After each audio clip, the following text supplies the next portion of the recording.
I'm Jenna Love from the Somebody You Love podcast. I work in the adult industry, and I don't want to be antagonistic towards this person, but this is one of the more upsetting comments for me personally that I've read on here. And like, I'm fine, I'm not, but it's really made me think. So the question comment is which shows that female escorts and SWs are privileged. Yep. And the fact that they exist is a result of the patriarchy. SW is a patriarchal side effect of male-dominated society, and anyone engaged in SW is anti-feminist. So there's a few things going on here. So first of all, the fact that this person sees being able to capitalize on a lifetime of being sexualized as a privilege is absolutely haunting to me. Really haunting.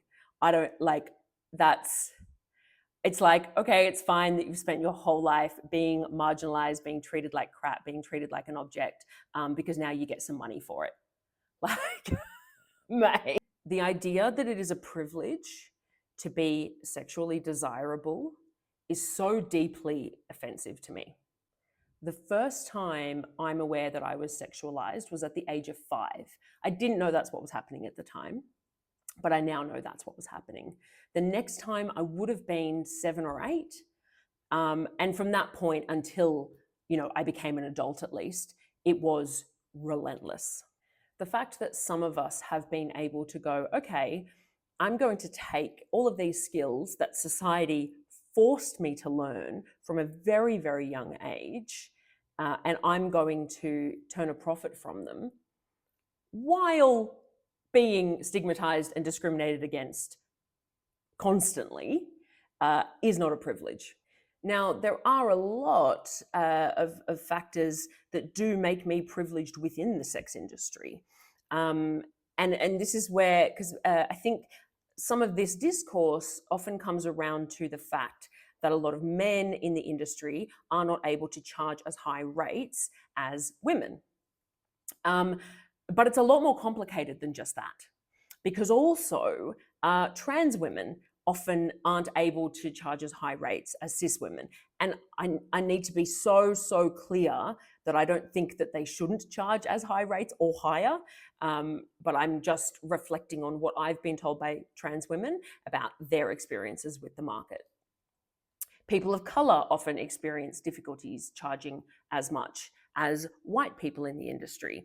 Migrants struggle to charge as much as people who are born in the country they're working in. People who are in a worse off financial situation will often charge less because they would rather have a higher volume of bookings and more certainty to earning the money than putting themselves at a really high price point and potentially getting one or maybe no bookings. But what's important with that is that all of those groups, all of the people who aren't your most privileged white cis women, independent indoor workers, all of those groups experience more stigma and discrimination than we do, right? So not only are they unable to charge as high a rate a lot of the time, they also are dealing with more of the crap from the industry. The difference with white cis het men in the industry is that they face almost no stigma and discrimination. They are applauded. They get all of the media deals. I can tell you every single time I've spoken to anyone from the media, they have said to me, hey, do you know any male escorts? Do you know any cis het men? We just really want to talk to them. We're just really fascinated. Like, people are obsessed with them. That was the number one request for guests on our podcast after clients, who also are often cis het men. All of the policy documents about how to find trafficking victims, how to find SWs, how to target them, none of them mention men. Certainly none of them mention cis het men. Okay? They don't get denied entry into countries at anywhere near the same level that women and other people in the industry do. So the idea that women in the industry are privileged because of this one tiny metric, it's quite ignorant, in my opinion. The other thing is that cis-het men can just go work in any industry where the gender wage gap goes the other way. So like, just go do that. Now, the final point here, anyone engaged in SW is anti-feminist. I think the glaring issue I have with this comment is that how effing nice would it be to choose how you earn your income based on your political, social ideology?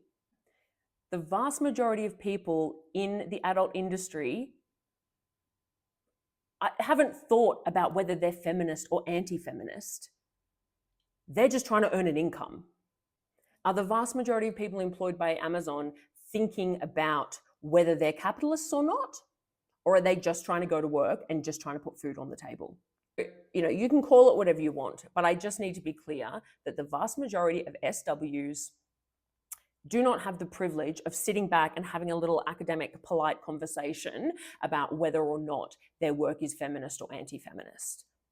They're just trying to get by.